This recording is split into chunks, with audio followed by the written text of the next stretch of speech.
শ্রম আইন লঙ্ঘনের মামলায় গ্রামীণ টেলিকমের চেয়ারম্যান ডক্টর মোহাম্মদ ইউনুস ও ৩ শীর্ষ কর্মকর্তার জামিনের মেয়াদ ৪ জুলাই পর্যন্ত বাড়িয়েছে আদালত। রাজধানীর শ্রম আপিল ট্রাইব্যুনালে হাজির হয়ে ডক্টর ইউনুস বলেন, তাকে নিয়ে টানা হেঁচড়ায় দেশের ভাবমূর্তি নষ্ট হচ্ছে।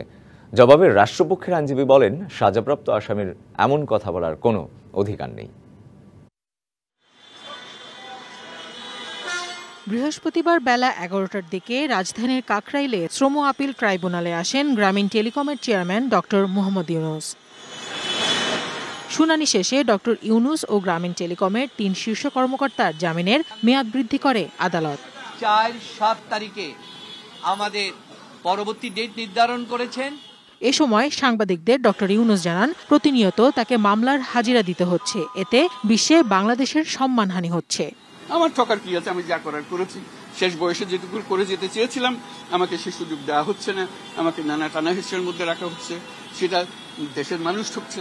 আর তো নতুন কিছু করতে পারলে দেশের মানুষ উল্লেখ করতে, এটা বাংলাদেশ থেকে আমরা শিখেছি, সে সুযোগটা হলো না, সেটাই হলো দুঃখের বিষয়। এর প্রতিক্রিয়ায় কলকারখানা ও প্রতিষ্ঠান অধিদপ্তর পক্ষের আইনজীবী জানান, সাজাপ্রাপ্ত আসামি হিসেবে বাংলাদেশ নিয়ে কথা বলার কোনো অধিকার নেই ডক্টর ইউনুসের। সাজাপ্রাপ্ত ব্যক্তি যখন আপিল করে, আপিল আদালত যখন এখানে পেন্ডিং থাকে, আপিলটা কার?